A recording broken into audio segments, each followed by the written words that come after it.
Christ founded this assembly or this church, this ecclesia during His earthly ministry. Kaya hindi niya itinatag yan during the Pentecost, hindi niya itinatag yan during the Old Testament, itinatag ni Christ ang kanyang ecclesia or assembly during His earthly ministry, kung saan kailan niya unang tinawag yung kanyang mga disciples para magtipon. Now, syempre nga, ang church ay pagtitipon. Syempre, kung kailan sila unang beses na nagtipon, edi doon din na itatag ang church. Okay, so, we talk about that. We talk about the church is always local and visible. When you say local, it is always in a specific place. There's no such thing as universal church. Hindi pwedeng nagtitipon sila sa Amerika, tapos nagtitipon tayo rito sa Muntinlupa, tapos isang pagtitipon lang yon. There's no such thing as ganon. It violates the very definition of the word ecclesia. So the church, it is always local and it is always visible.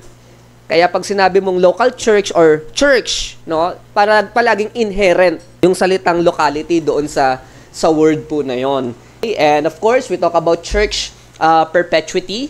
Pag sinabi mong church perpetuity, the moment the Lord Jesus Christ built His church, even up to this time, hindi nawala ang church. Why? Because the Lord Jesus Christ promised it Pinangako mismo ng Panginoon, upon this rock, I will build my church, and the gates of hell shall not prevail against it. Matthew 16, verse number 18. Ang tarangkahan ng impyerno hindi mananaig sa iglesia. Kaya ang iglesia ng Diyos, o iglesia ni Christ, na kanyang itinatag during the New Testament, nananatili. Bakit po? Kasi pinangako ng Panginoon. Matthew chapter 28, 18-20. Go ye therefore, teach all nations, baptizing them in the name of the Father and of the Son and of the Holy Spirit or Holy Ghost, teaching them to observe all things whatsoever I have commanded you. And ito pangako niya, and lo, I am with you always, even unto the end of the world. Hanggang sa katapusan ng mundo. So, ang Panginoon ang nangako no, na siya ay mananatili sa iglesia hanggang sa katapusan ng mundo. No? Kaya nga, it is ridiculous to say na during the Dark Ages na wala daw yung church, natalisod. Kaya kinakailangang magtayo ng panibago. Okay? It is an insult to the very promise of Jesus. The Lord Jesus Christ Himself promised no, na siya ay mananatili even unto the end of the world. Okay? Hanggang magunaw na ang buong mundo, mananatili ang Panginoong Hesukristo sa church. Therefore, the church will never cease to exist. Hindi siya kailanman mawawala. Bakit? Kasi ang Panginoon mismo ang nangako. Maaaring kumonte, yes, kasi they are persecuted during the Dark Ages. They are being opposed during the Dark Ages. Kumonte, yes. Nabawasan, yes. Pero hindi nawala. Kaya't hindi kinakailangang magtayo ng panibagong church dahil nadapa yung church. Okay? Although may mga tumalikod, may mga nag-compromise, totoo po yun, pero may mga naiwan na nagpatuloy ng tamang aral ng salita ng Diyos magmula pa nung New Testament until even in our time today. So how can we know? How can we know the true church of Jesus? How can we know it? Paano natin malalaman? Sa pamamagitan ba ng pangalan? Tingnan nyo. Porque ba may nakalagay na iglesia ni Kristo, o yun na talaga yung iglesia ni Kristo na nasa Bible? Porque ba nakalagay na iglesia ng Diyos, yun na talaga yung iglesia ng Diyos na nasa Bible? No, because name can be manipulated. Halimbawa, ang anak ko, pwede kong pangalan ng Richard yan, pero hindi siya si Richard Gomez or si Richard Gutierrez. Hindi ganon. So, everybody can name their church, the Church of Jesus, the Church of God, the Church of so on and so on, but it doesn't mean na yun talaga yun. It's just a name. So, paano natin makikilala ang tunay na church ng Panginoon? It is in its identity. It is, if it's consistent with the teaching of the New Testament. So, doon natin malalaman. So, kapag inilatag mo yung New Testament, Matthew, Mark, Luke, and John hanggang Revelation, and then the identity, the faith and practice of the church, kapag inilatag mo, dapat consistent, dapat magkapareho. Okay? So, ang tinitingnan natin sa paghahanap ng tunay na iglesia ay yung consistency sa aral ng New Testament. Bakit po sa New Testament? Because church is a New Testament institution. It is founded by Jesus in the New Testament. Therefore, church is a New Testament institution. So, ganun po kaimportante yung tamang aral at tamang doktrina ng mga churches. Kasi, ang sabi rin ng Panginoong Jesucristo, kapag tumaliwas na tayo sa aral ng New Testament, God will also reject the church as a church, of course, not as an individual. Hindi nawawala ang kaligtasan. Pero syempre, it makes sense na kapag ang church sumalungat na sa aral ng New Testament, therefore, it ceased to become the New Testament church because you are not anymore identifiable with the doctrines and practices of the New Testament. Kaya nga sa Lord's Supper, for example, the Lord's Supper, ginagawa natin gabi. Bakit? Supper nga, dinner ang supper eh. Okay? Sabi nila, napaka-OA nyo naman. Again, that is New Testament. So, ibig kahit ganun sa mga maliliit na bahagi, hindi tayo gumagamit ng leavened bread, nung tinapay na may pang paalsa. Bakit? Kasi ang sabi sa Bible, unleavened bread. Ang ginagamit pa rin natin yung 100% grape juice kasi yun pa rin ang tinuturo ng Bible, New Testament. Okay? Hindi tayo gumagamit ng Skyplex sa Lord's Supper or tang juice. Hindi tayo gumagamit ng ganon. We try to uphold the teaching of the New Testament. And of course, hindi lang yun, pati yung mga importanteng doktrina, salvation by grace through faith, without the deeds of the law. Kanina, yung pinreach ni Brother Peter, okay, justification by grace through faith. Ang kaligtasan hindi sa pamamagitan ng gawa. Otherwise, kapag sinabi mong sa gawa ang kaligtasan mo nakabase sa iyong sarili. Para mong sinasabi na kaya mong iligtas ang sarili mo, which is an insult to the finished sacrifice of the Lord Jesus Christ. Namatay na nga siya sa cross para iligtas tayo eh. And yet, ang kaligtasan pa rin natin, iaasa natin sa sarili natin. So it is an insult to the finished work of the Lord Jesus Christ. So we uphold those important doctrines. The doctrine of the Trinity, God the Father, God the Son, and God the Holy Spirit, and these three are one, according to 1 John chapter 5. Okay, so we uphold that. We uphold the purity of the office and sanctity of the office of the man of God. That is very important. We uphold that. Okay, we uphold the doctrine of ecclesiology, the doctrine of the church. We uphold that kasi it is in line with the teaching of the New Testament. Okay, so, marami na tayo actually natutunan. We talk about also the officers of the church. What are the two biblical officers of the church? Naalala nyo? Deacon and, yes, the pastor and deacon. Una pang nasabi yung deacon, bago pastor. Pastor and deacons. Of course, the pastor is the very man of God.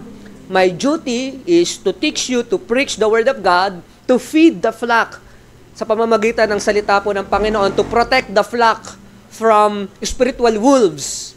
Ano yung mga spiritual wolves? Mga false teaching. So it is my duty to protect the church against those things. Kaya biyaya ng Panginoon, walang nakakapasok dito na Calvinism, yung hyper-dispensationalism, pati yung outer darkness na nauuso ngayon sa Facebook. Kahapon, nag-uusap kami ni Nicole, ni Justin, hindi mo na raw kinakailangang mag-repent sa kasalanan kasi pinatawad ka na, yung mga ganong klaseng doctrine.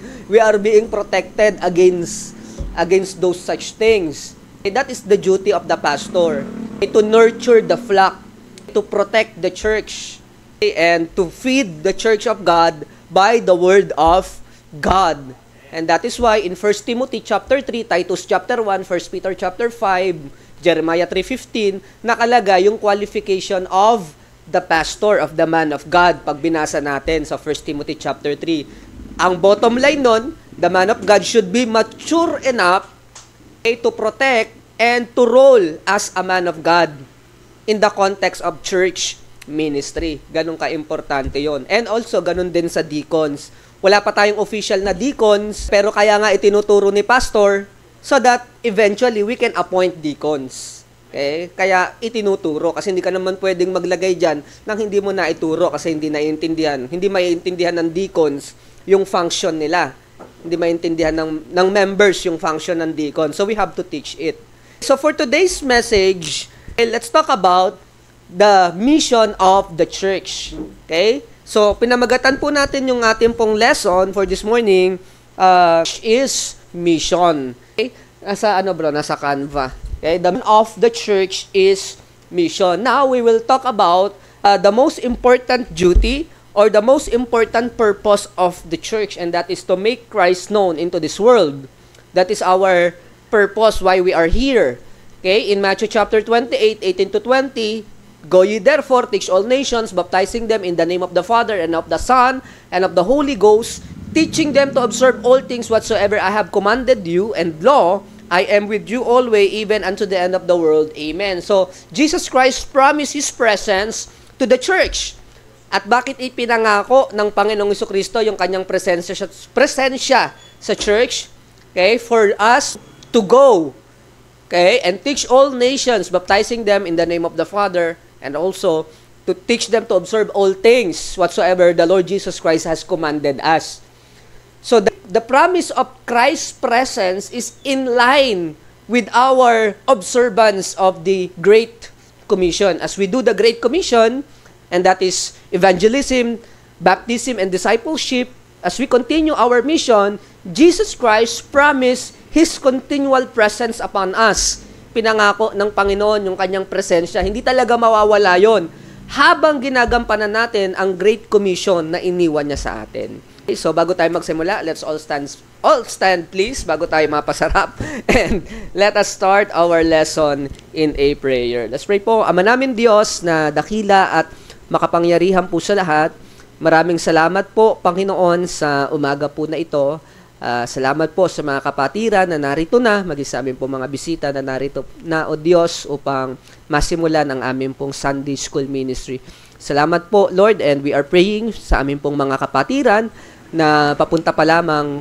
Kami po'y nananalangin na sila po'y makarating ng safe and sound sa amin pong bahay-sambahan at sama ka po naming mapaglingkuran. We are also praying, Lord, sa guest speaker po namin mamaya kay Pastor Zed Banya. We are praying, Lord, sa safe travel din po niya papunta rito sa amin pong church, at dalhin niyo rin po siya, Panginoon, ng maayos at ligtas dito po sa aming lugar, at kami po ay maging pagpapala, Panginoon, sa kanya, at siya rin ay maging pagpapala po sa amin. Maraming salamat po sa lesson po namin sa umaga po na ito, sa pagpapatuloy ng Doctrine of the Church. Salamat po, Lord, dahil binigyan niyo po kami, Panginoon, ng Sunday School lesson na kung saan mas lalong lalalim yung aming pagkakakilala, Panginoon, sa iglesia, at kami rin makikita po namin yung role po namin, Panginoon, as a part of this body, as your representative in the locality of Muntinlupa. Maraming salamat po, Lord. We pray na nawa po sa patuloy po namin pag-aaral ng inyong salita ay patuloy po kami na lumalim, Panginoon, at mas magawa po namin ang inyong kalooban sa amin sa buhay po na ito. Purihin po kayo, Panginoon. Maraming salamat po. Ito po aking dalangin sa pangalan ng Panginoong Hesus.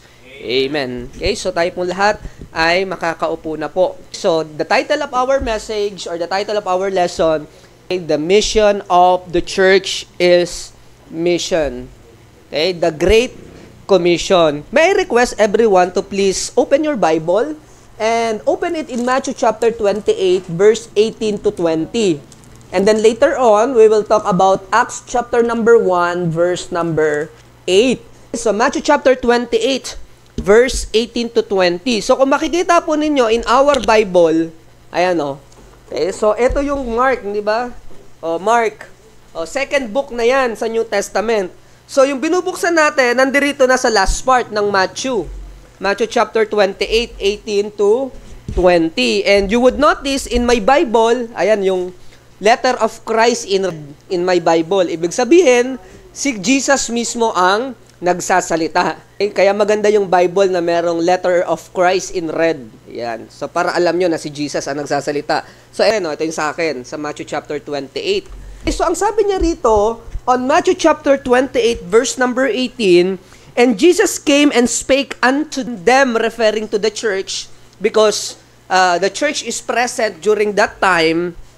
Okay? Ang sabi niya, all power is given unto me. All power. The word power there, it means authority. It is the Greek word exousia.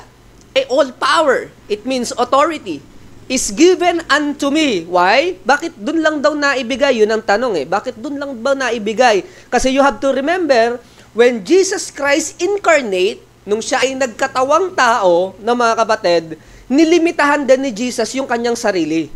Yun yung tinatawag na mga Bible school student, yun ang tinatawag na, maintindihan yun.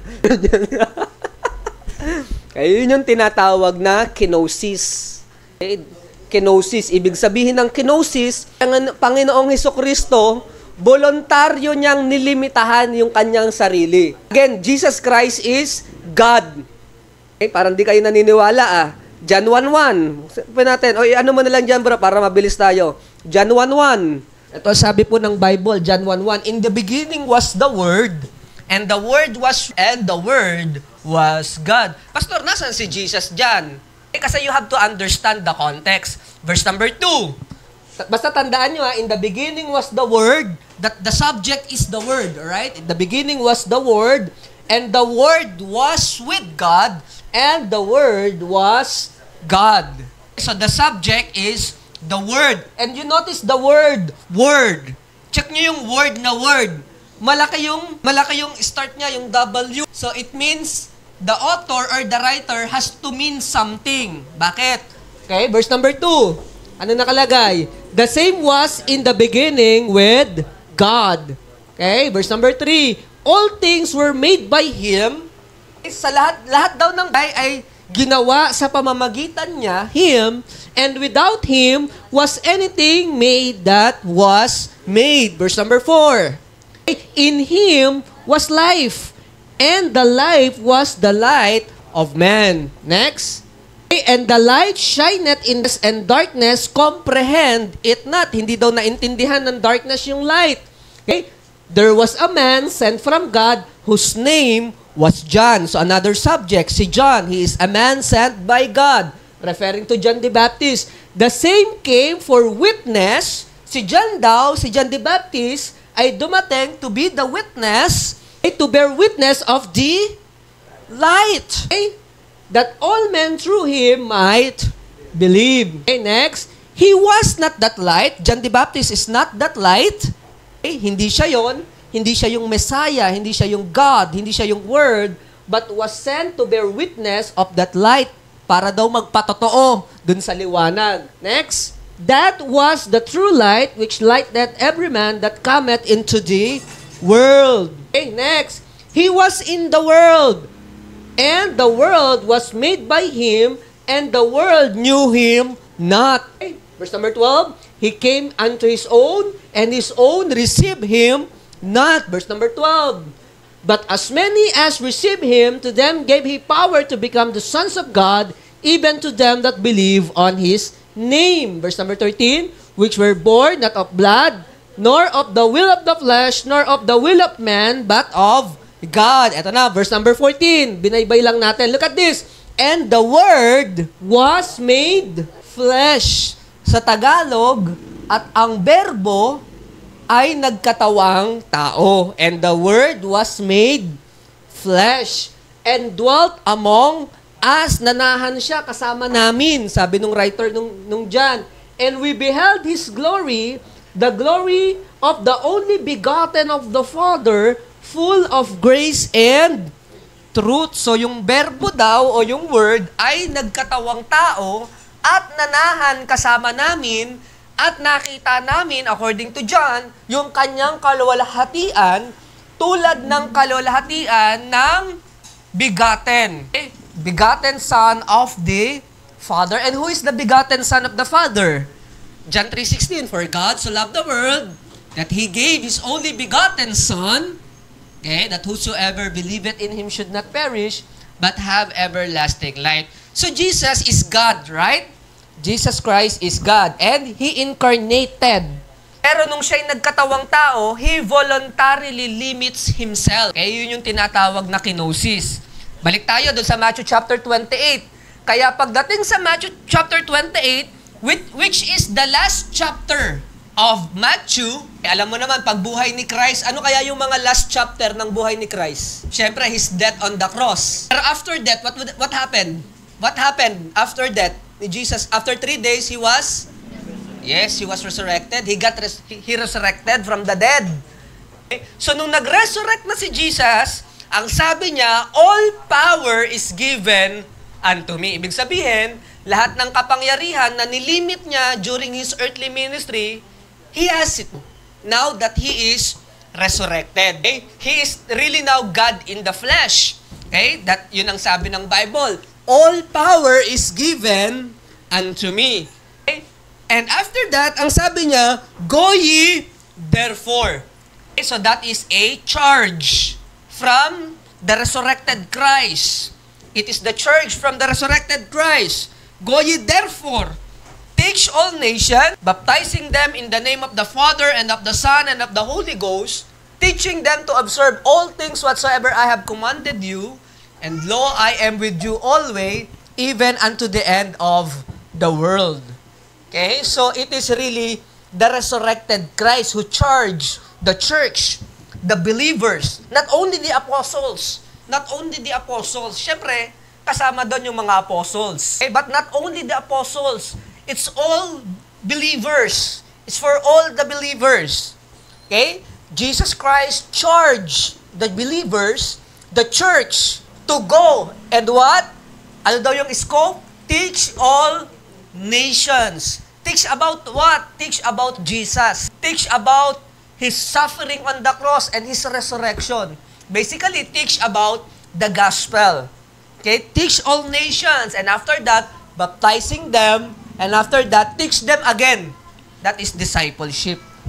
Okay? Kaya nga, the title of our lesson, the mission of the church is mission.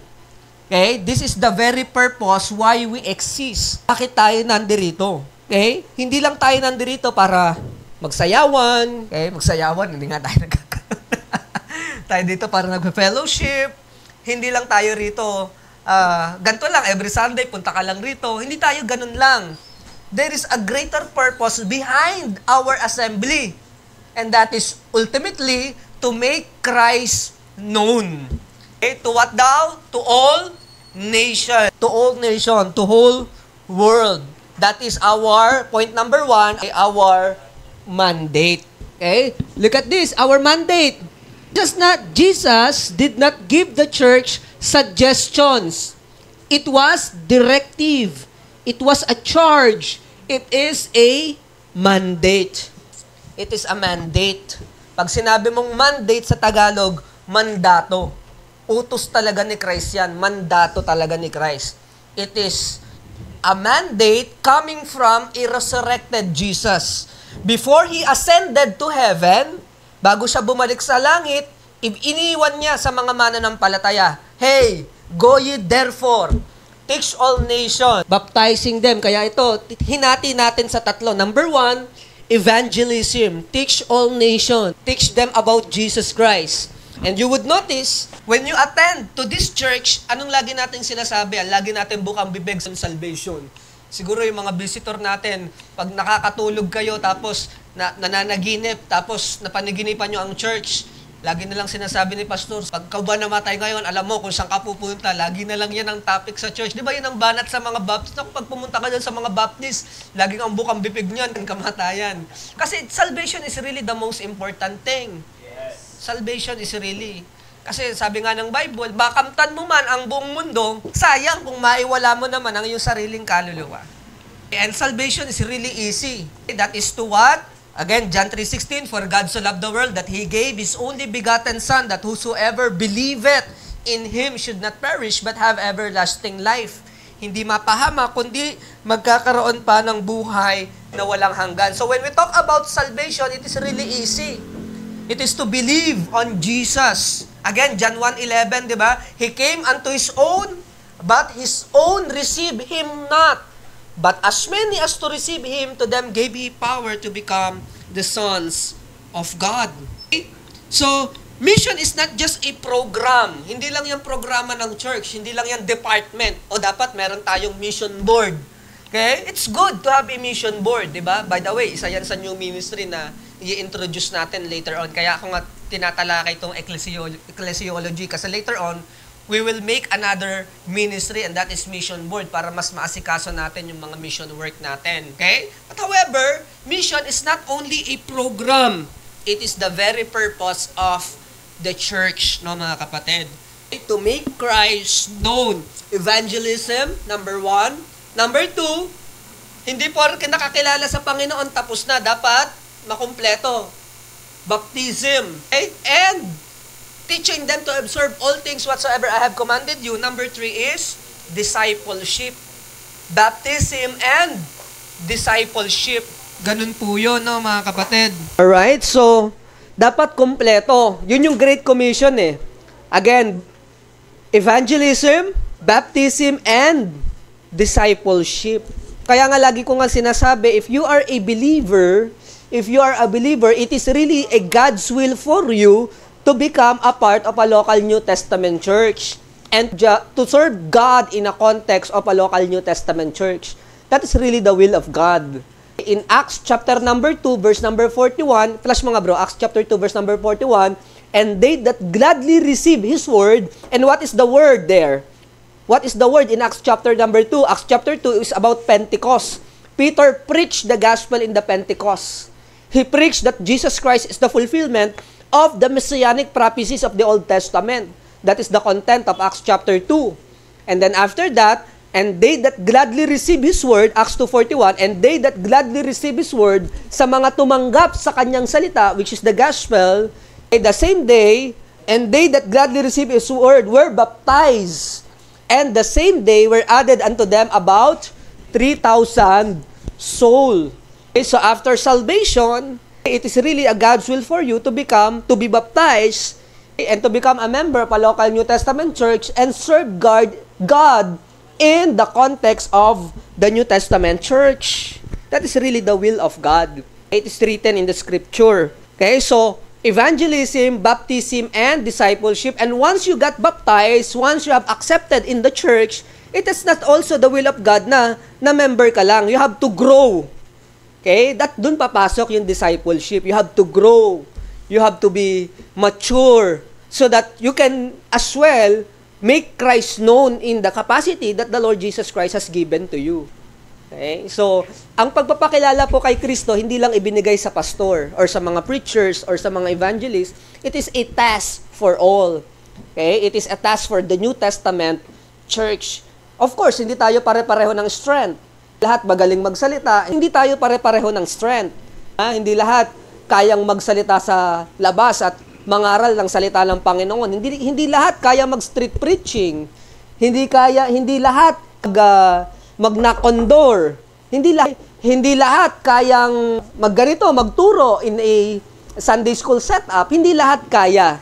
But God has given you the ability. God has given you your own capacity so that God can use you to what? To make Christ known. O kung magaling ka mag-painting, pwede mong ipakilala ang Panginoon sa pamamagitan ng pagpipinta.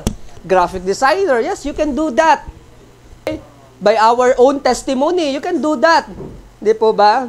That is really our mandate. Okay? So we are commanded to go. We are commanded to communicate the gospel. We are commanded to seek the lost. Good morning po. We are really commanded, no mga kapatid? Okay? That is our mandate.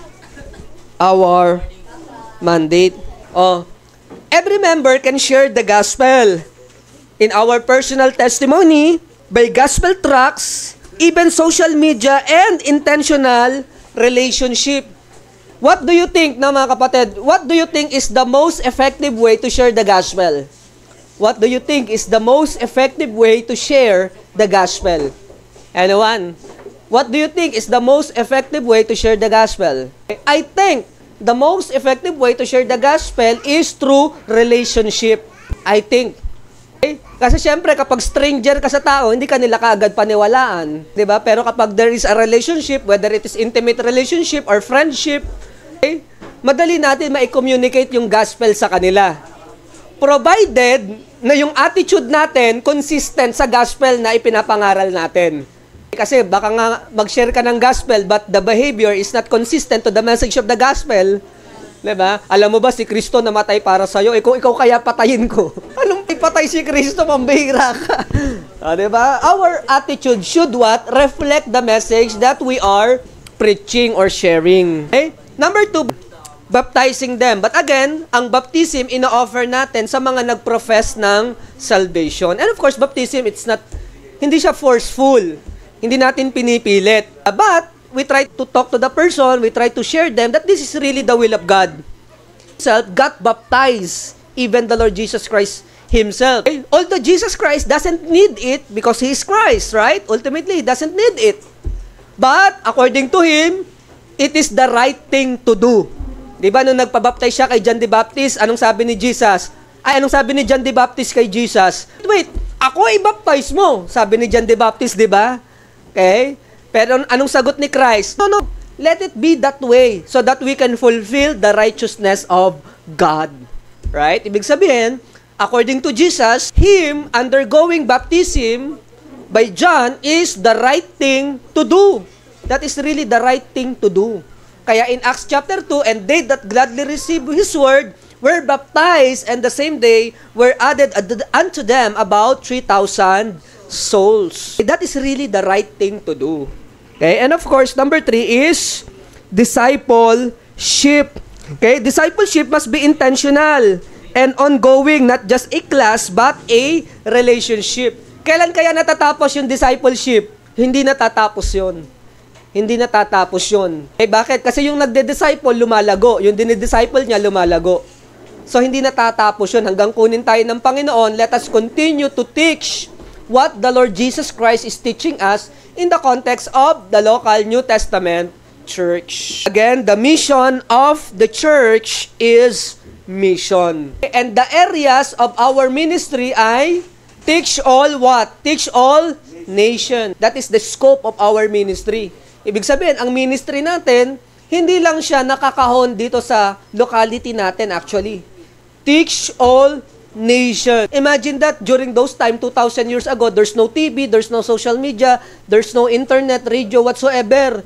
And yet, ang command sa kanila ng Panginoon, teach all nations. During that time, marami pang nation hindi na didiscover. Diba? Hindi pa nga nakakaalis si Magellan, hindi pa na-didiscover ang Pilipinas 2,000 years ago. Diba? Hindi pa nakakaikot si Columbus, hindi pa siya nakakapunta ng Amerika 2,000 years ago. And yet, ang command sa church is what? To teach all nations. Imagine that. Number 2. Number 1, we talk about what? The mandate. When we say mandate, it is a charge. It is a commission. The Great Commission is our mission. And what are the 3 elements of the Great Commission? Evangelism, baptism, and discipleship. It is really in the Word of God. It is indeed in the Word of God. Acts chapter 1, verse number 8. Kanina, yung Matthew chapter 28, nasa last part ng Matthew. Yung Acts chapter 1, syempre, Acts chapter 1 yan. Nasa first part ng Acts. Look at this. Acts chapter 1, verse number 8. O, umpisa natin, verse number 6. Acts chapter 1, verse number 6. And when they therefore were come together, they asked him, saying, Lord, wilt thou at this time restore again the kingdom of Israel? So, ang tanong nila kay Lord, Lord, ibabalik mo na ba yung kingdom of Israel? Yun ang tanong nila sa Panginoon. Okay? Ang utak ng mga disciple ay earthly. Lord, ibabalik mo na ba now that you are now resurrected? Kasi nakita nila si Jesus Christ resurrected na. Lord, ibabalik mo na ba yung kaharian sa Israel? Okay, on verse number 7, and said unto them, It is not for you to know the times and the season which the Father hath set put in His own power. Ibig sabihin, translation, right? It's not yet time. Okay, to what? To gather again the kingdom of Israel. Okay, hindi pa yan. May tamang oras tayo para dyan, sabi ni Christ. However, on verse number 8, but you shall receive what? You shall receive power. After that, the Holy Ghost is come upon you. And what will happen once they received that power? Okay? And you shall be witnesses unto me, both in Jerusalem, in all Judea, Samaria, and unto the uttermost part of the earth. Anong pinagkaiba ng power sa Matthew chapter 28 verse 18 sa power sa Acts chapter 1 verse number 8? Parehong word na power yan, pero sa Greek word magkaiba yan. Okay? Ang Greek word ng power sa Matthew chapter 28 ay exousia, it means authority. Ang Greek word ng power in Acts chapter 1 verse number 8 is dunamis, it means ability. God will give you power. Jesus Christ will give you ability in your own capacity. Again, God will give you capacity, power. And what will happen? And you shall be witnesses, magpapatotoo. You shall be witnesses unto me, both in Jerusalem, that is their own locality, Judea, that is their national level, national level. Samaria is unwanted places. And number 4, unto the uttermost part of the earth, in the whole wide world. Okay? That is the scope of our ministry. The scope of our ministry. Okay? Until the whole world known about Jesus. Okay? So number 1, we talk about the mandate. Again, if you have any question, you can just raise your hand and ask question. Kung meron lang naman. Okay? Number 1, we talk about the mandate. Okay? Number 2, let's talk about the man. Let's talk about the man. Who is in charge in this Great Commission? Who is the in charge? Again, the mandate is given to all believers. Specifically, all members of the local New Testament church. It is given to the church, not only to the apostles, but to the church. Kaya lang, syempre, inatas sa mga apostol para pangunahan nila. And that is why, throughout the book of Acts, Acts is the history of the early church. When you read that, Apostle Peter preached, Apostle John preached, si James nag-preach, napugutan na nga ng ulo eh. Okay? And of course, Apostle Paul preached the gospel, the very same message. In the book of Acts, specifically in chapter 9 onward, makikita natin yung mga missionary journey of Apostle Paul. Apostle Paul conducted 4 missionary journeys. Lahat yan makikita po ninyo in the book of Acts. And what is the purpose of those missionary journeys? To preach the gospel, to make Christ known. And then, sa mga nakakilala kay Kristo, they are baptizing them, and then they added to the church, and the mission. Who does the mission? Sabi ng Acts number 1, verse number 8, and ye shall receive power, and ye shall be what? Witnesses unto me. Again, it is given for all. It is given for the local New Testament church. It is given for what? For available people. Available people. And did you know, mga kapatid, that the greatest ability, I believe that the greatest ability is always availability. Okay? That is really the greatest ability. Kasi kahit gaano kakagaling kumanta, kahit gaano kakagaling mag-preach, magturo, if you are not available to do it, baliwala lang din. Hindi ba? The greatest ability is always availability. Okay? Kahit hindi ka magaling, pero lagi kang available sa practice, lagi kang available sa church, God can nurture you. No? God can improve you. Practice makes permanent. Kasi nobody's perfect. Okay, so if you are available to do it, di ba? Kahit papaano meron tayong improvement. Pero if you are not available, kahit gaano kakagaling, baliwala. Okay, so the Great Commission is really for the local New Testament church. The Great Commission is for those who are available. Kaya nang sabi ni Isaiah, di ba? Who will go for us? Ang tanong ng God, who will go for us? Ang sagot ni Isaiah, hindi nung laging pumupunta rito. Ang sagot ni Isaiah, Lord, here am I, send me. Okay? Pero si Moses, anong sagot ni Moses? Lord, here am I, send Aaron. Sagot ni Moses. Diba? So, available. All power is given unto me. It is for empowered people. Empowered. And how a person can be empowered? How a person can be empowered? By the Holy Spirit of God. The fruit of the Spirit that is the fruit of the Holy Spirit. Okay? Romans chapter 12, 1 Corinthians chapter 12, that is what? The gifts of the Holy Spirit. Romans chapter 12 and 1 Corinthians chapter 12. So yung fruit of the Holy Spirit and gifts of the Holy Spirit, God is giving you that to what? To perform. Okay? To become a witness of Jesus Christ's life, death, and resurrection. For what? For the salvation of the human race. For the salvation of the human race. Okay? Huwag po tayong magpapalinlang. Hindi po pangingisay yung power of the Holy Spirit. Hindi po sa Holy Spirit yon yung pangingisay. Saka yung pagsasalita ng ibang lengguwahe na hindi maintindihan. Hindi po sa banal na espiritu yon.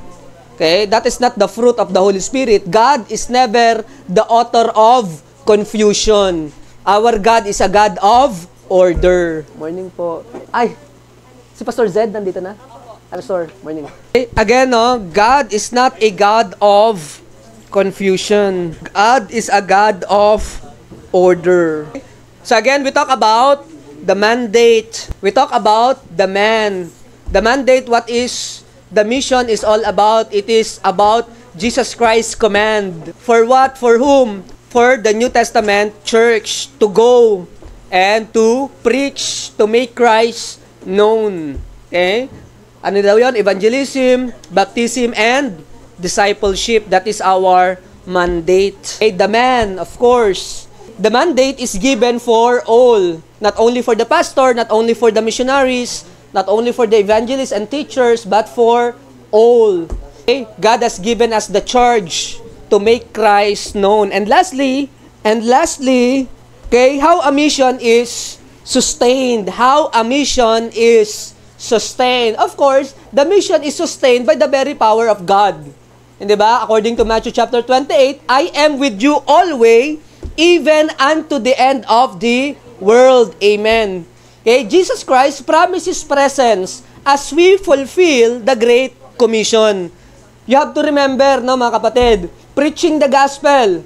If you are alone, singing to the street, if you are alone, giving out gospel tracts, if you are alone, knocking door and sharing the gospel, I am telling you, you are never truly alone. Jesus Christ is with you. Christ is with you. Hindi ka talaga nag-iisa. I remember, back in the days, nung worker pa ako ng church, kadalasan lumalabas ako mag-isa. Ang sarap mag-quit kapag lumalabas ka mag-isa kasi nakakalungkot. Ang sarap mag-quit. No, kapag ka mag-isa ka lang, you are a church worker, mag-isa ka lang lumalabas. Ang sarap mag-quit. Wala kang kakwentuhan. Pag hinabol ka ng aso, wala ka mang katawanan. Pag sinanghalang ka ng tao, alam mo yung wala ka man lang kakampi. Ang sarap mag-quit. But I'm telling you, if you are alone doing the will of God, you are never truly alone. Jesus Christ is what? With you. Jesus Christ is with you. Okay? However, on our part, God's work is spiritual, but still requires material support. Siyempre naman, hindi ba? Although God's work, it is spiritual, but it uses material support. Like pamasahe, siyempre. Hindi, ang sabi kasi ng Bible, how beautiful are the feet that preach the gospel. Kaya, pastor, maglakad kayo. Maganda pag meron tayong pamasahe para marami tayong mapupuntahan. And of course, ang scope ng ministry natin, it's not only here in our local ministry.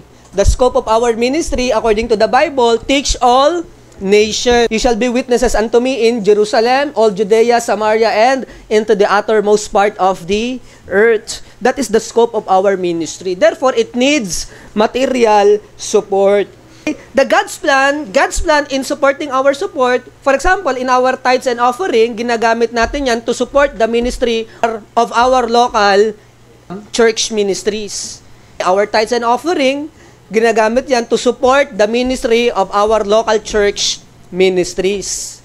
Pinambabayad natin kay Meralco, kay Maynilad, kay Surf to Sawa, pinambabayad natin. And of course, sa ating rent, pinambabayad natin. That is why, and also we have programs, okay?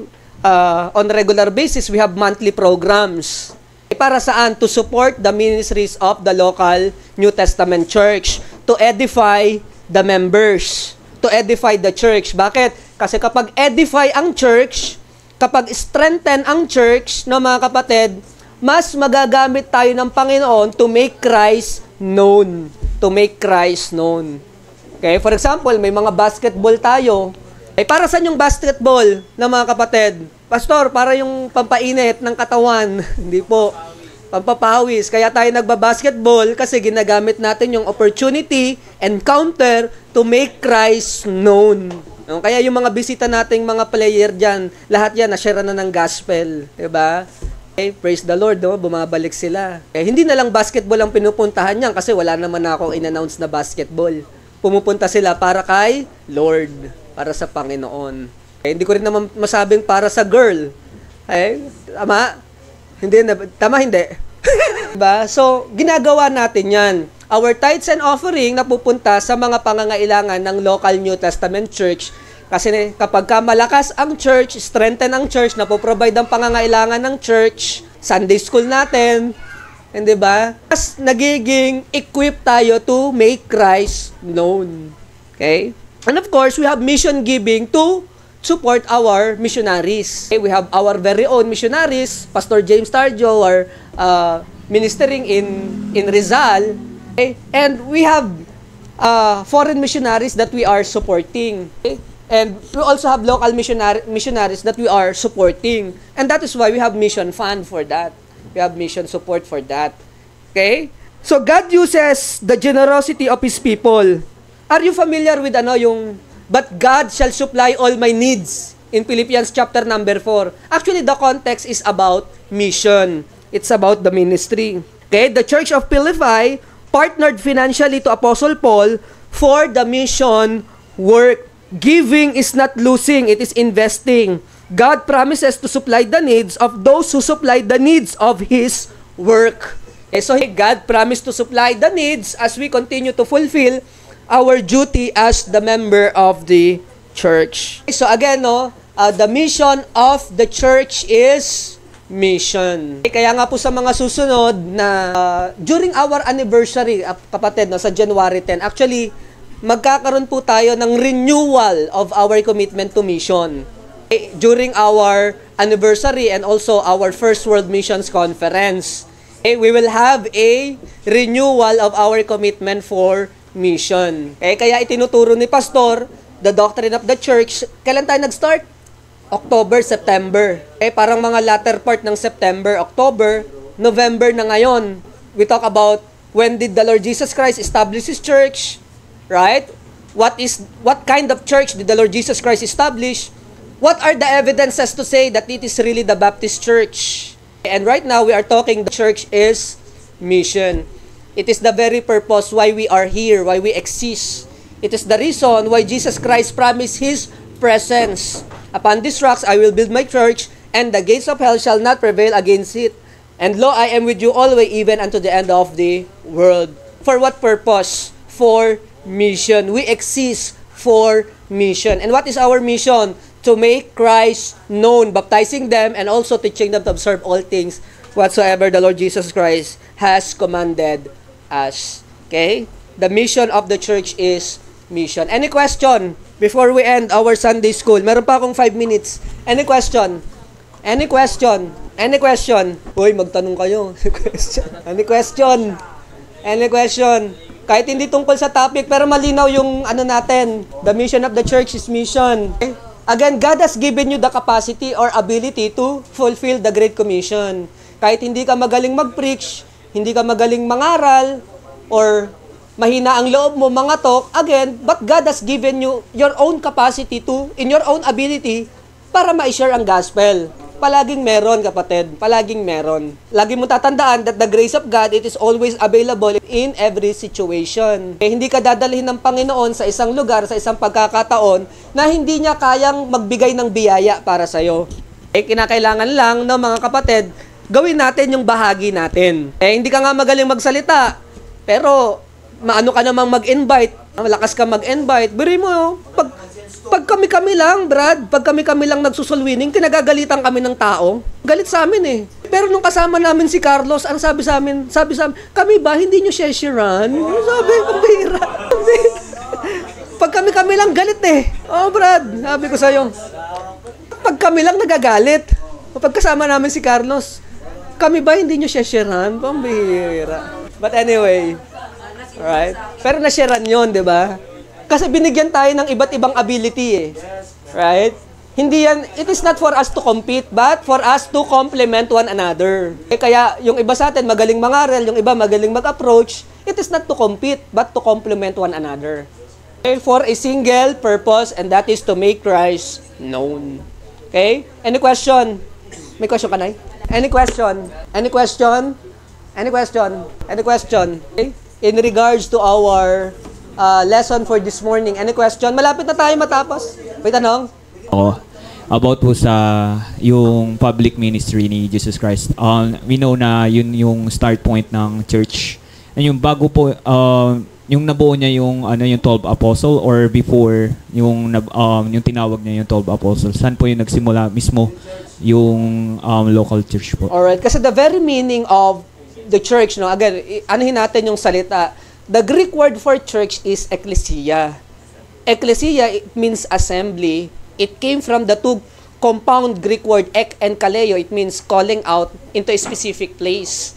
So, kung gagamitin natin yung very definition ng word, kung kailan sila unang nag-assemble, I don't know kung kailan talaga yun, kung tinawag niya yung 12 apostles, pero kung kailan sila unang nag-assemble, most likely, doon din na itatag ang church. Because that would really fulfill the idea of a church, of an ecclesia. So, hindi ko alam kung nung tinawag niya yung mga apostles, nag-meet sila, or kung kailan na kompleto yon.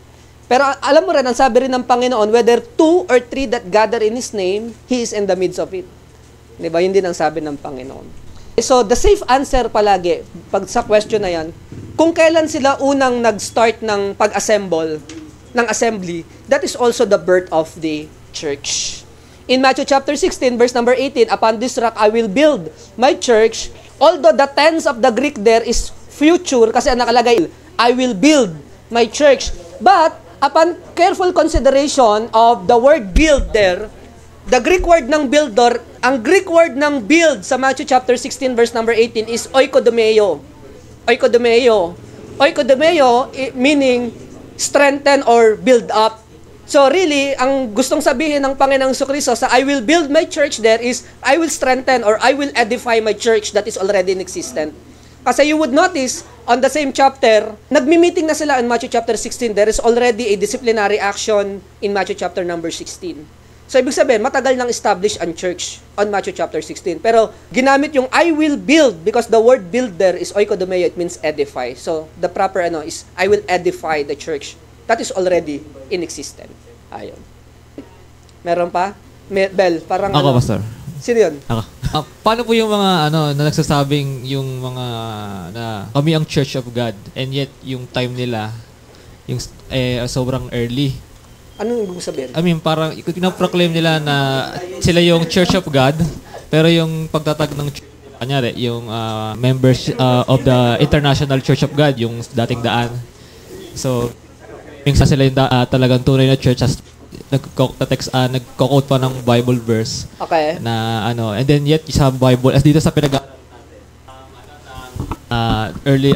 nagpo-proclaim na sila ay tunay na church daw. Well, ganito kasi mga kapatid. Lagi ko nga sinasabi, everybody can claim something. Everybody. Everybody can say things na kami to, ganyan kami yan. Everybody can claim something. But the question is, can you prove it? That's the question. Kaya hindi tayo masyadong naniniwala pag sinabi nila na kami ang tunay na church, ganito. Because everybody can say that. But the acid test sa pagiging tunay na church ng Panginoon is its consistency to the teaching of the New Testament. Why? Because the identity of the church is found in the New Testament. For example, Romans, 1 Corinthians, 2 Corinthians, Galatians, Ephesians, Philippians, Colossians, it is written for the church. It is written for the church. It is for the believers in church context. Even the book of Revelation is written for the 7 churches of Asia. So you can really found the identity or the identifying mark of the church is found in the New Testament. Specifically in the New Testament epistle, the Pauline epistles specifically. Kasi sinulat talaga yon para sa church. So doon mo makikita na kapag yung identity ng church ay tugma sa New Testament, yun. And of course, sa atin, sa mga Baptist, we believe na hindi nga nawala ang church. The church perpetuates. No, when the Lord Jesus Christ promised, upon this rock I will build my church and the gates of hell shall not prevail against it. I will be with you always, even unto the end of the world. Pinangako ng Panginoon yun eh. Pero pagtatanungin din tayo, can you prove it? Wala rin naman tayo mga documents na maipoprovide na talagang makapagsasabi na Kasi thousands of years na ang lumipas, 2,000 years na ang lumipas, and during those time, wala naman talaga mga documents na magpapatunay o makapagsasabi. Kaya ang tanging natitira na lang talaga is the acid test of identity which is found in the New Testament. Yun talaga yun. So, the dating daan can claim na silang iglesia ng Diyos, they can do that, they can claim that, but again, can they prove it? Kung ang teaching nila, ang kaligtasan sa mabuting gawa, again, that is not the teaching of the New Testament. The teaching of the New Testament, Ephesians chapter 2, verse 8 to 9, for by grace are ye saved through faith, and not of yourself, it is a gift of God, not of works, lest any man should boast. That is the teaching of the New Testament church. And And the book of Romans, di ba? Romans chapter 1 to 3 is about the doctrine of sin. Romans chapter 4, justification by grace through faith without the deeds of the law. Up to chapter 5, chapter 6 to chapter 8 is about sanctification. Chapter 9 to 11, Israel. Chapter 12 is about practical Christian living. Chapter 13 is about our relationship to our government. Chapter 14 is about unity. Chapter 15, it's about weak believers. Chapter 16 is farewell. So, yun eh. Kumbaga, dapat inline ka sa New Testament. That is really the acid test of being the true church of Jesus. Ay. Okay? Ano yan, Tay? Paano yung mga nagsasabi na sumali daw nila? Ayan, yun yung sinasabi ko. They can claim something. Pwede naman, lahat ng tao can claim something. Pero ang question is, paano mo patutunayan? Unang-una, paano sila sumali?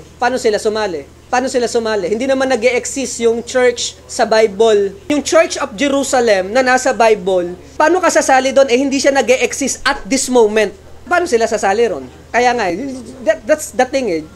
People can claim something, but again, how can you prove it? Yung sinasabi kasi ng dating daan, na sila daw ay umanib sa iglesia ng Diyos na nasa Jerusalem. But the question is, paano ka nga aanib doon kung hindi nag-e-exist na yon at this moment of time? Hindi nag-e-exist yun eh. Yung Church of Jerusalem. Tama? Hindi siya nag-e-exist. Nasa Bible siya ngayon. But again, church is a assembly. It is a assembly of the people. So dapat meron kang assembly na sinalihan. Pastor, it's safe to say na yung local church na na-build ni Christ, na siya yung founder, is yung gumagawa ng mission tulad ng of course na diniscuss po dito. Kasi when you read the book of Acts, Acts is all about mission. Okay? Acts chapter 1 to Acts chapter number 8, it's about the ministry of Peter in Jerusalem. And the rest is chapter 9 up to 20-something. It's about the ministry of Paul through the whole world. So, dun umiikot ang book of Acts to make Christ known. Ano yun, bro? Ibig sabihin po lahat, even though you are Baptist church, tapos hindi ka wala kang part sa mission, is parang church mo is questionable if yun ba talaga. It's hard to believe na may Baptist na hindi involved sa mission. At least, kung hindi man sa world mission, even in their own locality. I think naman it is really, dapat it's a common sense sa isang church to make Christ known. So I don't think na may Baptist na hindi involved sa mission. I don't think na may ganun. Kasi hindi siya mag-exist. I don't think. Pero dapat talaga, every church should be involved in this mission because this is really, before Jesus Christ ascended to heaven, iniwan niya to in the book of Acts chapter number 1. So it seems na napaka-importante nito para kay Jesus kasi iniwan niya sa atin, iniwan niya sa church to become the witnesses of Him. Ayan. Meron pa, bro? Meron pa? Huwag kayo bumulong. Meron pa? Kahit hindi tungkol sa topic. Anong oras na ba? 37? Tayo dyan. Any question? Wala na? Okay, wala na. Okay, so, during our World Missions Conference, magkakaroon po tayo ng renewal of our commitment for mission. Okay? Para mas strengthen natin yung ating pag-support sa mga ministry po natin. For now, we are supporting, of course, meron tayong local mission. And then, meron din tayong foreign, hindi ko lang na-announce. Okay? Pero we have a foreign mission through LAMP. Okay? Naalala nyo nung pumunta kami ng Korea last June. Ayan, so, sumali tayo dun sa sa mga Korean missionaries na nagbi-ministry all around the world. And then, ito nga, last week lang sila eh. Meron ng missionary sa North Korea. Sa North Korea. Hindi lang pwedeng banggitin yung pangalan kasi syempre, very dangerous, delikado. Nag-send din ng picture pero later on, in-unsend yung picture kasi nga delikado. Baka, pinalta ng AI generated. Pero nakita ko yung picture nung mag-asawang Koreano. South Korean sila na pumunta ng North Korea. Very, very, delikado yun. Sobrang delikado nun. Pero nakikita mo may movement. Doon mo ma-appreciate na bakit ang mga taong ito mag-aalay talaga ng buhay para ipakilala si Christ. Para sa hindi nakakaunawa, that is na parang napaka-ridiculous nun para sa hindi nakakaunawa. Pero para sa atin na mga mananampalataya, this is really the price to pay. Hindi po ba? This is really the price to pay. And Ang sa atin, hindi man tayo makapunta dun sa mga malalayong lugar na yon at hindi naman nasa panganib ang buhay natin, at least we can support them through prayer and of course, through financially. Okay? So, yun ang ginagawa natin as a local New Testament church. Okay? So, in our anniversary, let us rekindle our love. Okay? Let us rekindle our commitment. Ayan. So, ngayon pa lang, ina-announce natin so that we have time to really to pray. We have time for consideration and so on. Ayan po. Okay, wala nang question na Doctrine of the Church. Wala na kayong question. Okay, so sige po. Tayo po yung manalangin. Ama namin Diyos, na dakila at makapangyarihan sa lahat. Thank you po sa amin po Sunday School. We pray, Panginoon, sa pangungunan niyo po sa amin pong morning worship. Thank you po for the presence of our visiting pastor, Pastor Zed and his family. Salamat po, Lord, sa mga